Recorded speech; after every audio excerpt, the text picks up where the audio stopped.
Why do national TB programs miss vulnerable populations? Imagine trying to find everyone with a contagious disease in a big community, but some groups are harder to reach.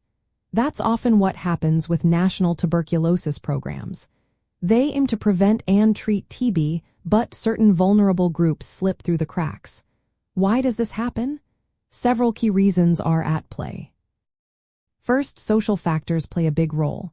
People who are poor, belong to ethnic minorities, are migrants, homeless, or struggle with substance use often face social barriers.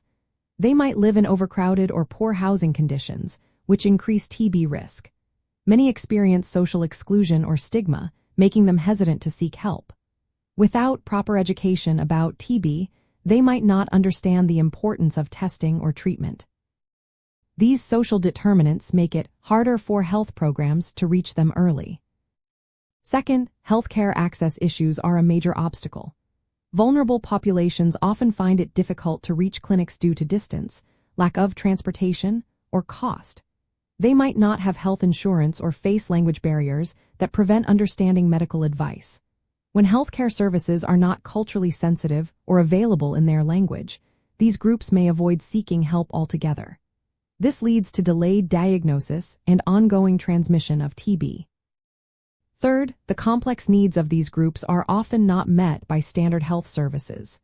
For example, homeless individuals may need help with housing and nutrition alongside medical care. Migrants might need assistance navigating unfamiliar healthcare systems. Without tailored support, these needs remain unmet, and TB control efforts become less effective. Another challenge is that national programs sometimes lack targeted strategies. They focus on broad populations but may not develop specific outreach efforts for vulnerable groups. Community-based programs, outreach clinics, and partnerships with social services are essential but are not always implemented. Without these targeted approaches, vulnerable populations remain underserved.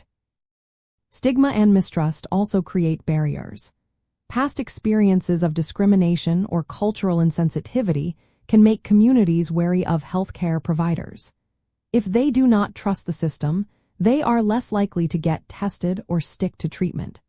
Building trust requires culturally appropriate communication and involving community leaders in health efforts.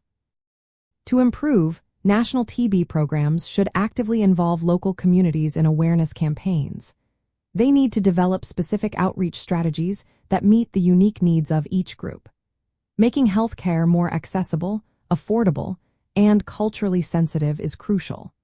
Addressing social determinants like housing and nutrition through collaboration with other sectors can also help reduce TB vulnerability. By understanding these barriers and working to overcome them, TB programs can better serve vulnerable populations. This not only helps individuals but also reduces the overall spread of TB in the community. Remember, reaching everyone requires tailored efforts, compassion, and a commitment to health equity. Always consult healthcare professionals for personalized advice and support.